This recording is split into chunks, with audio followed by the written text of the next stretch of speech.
The amount you pay in taxes, the amount you take home, the amount your boss steals from you.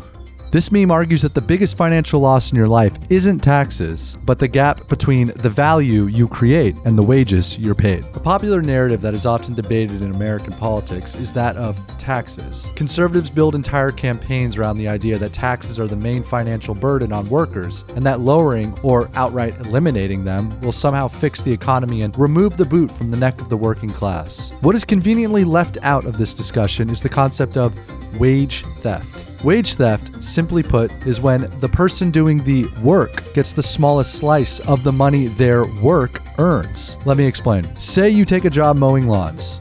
Your boss finds the customers and owns the lawnmower. It's your job to actually mow the lawn. The customer pays $50 to your boss for you to mow their lawn. You are paid $10 to do the work.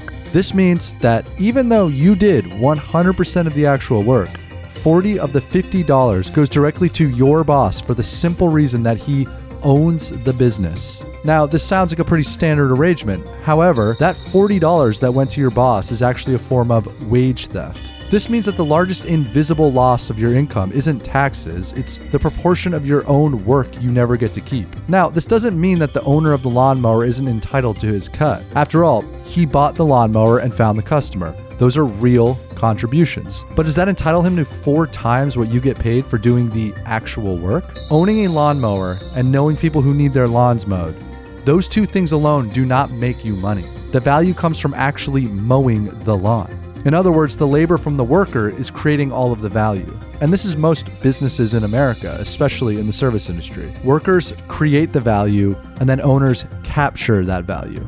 The worker is the one who pushes the lawnmower in the sun and cuts all the customer's grass. The workers are in the kitchen making the food that the customer ordered. The workers are in the factory warehouse assembling the cars that the customers purchase. The workers make the final product the customer is paying for. The owners enable value but do not create it. The owners own the machine that is used to cut the grass. The owners own the ovens, kitchen, and ingredients that are used to cook the food. The owners own the warehouse space and individual parts that are used to assemble the cars. But none of these things directly create the thing the customer is paying for. And again, to be clear and fair, owners do contribute with coordination, risk, and capital, but they do not contribute in proportion to the value captured. An alternative way of doing business that removes wage theft would be the co-op model, where the workers all own the business together. Everyone who works profits equally.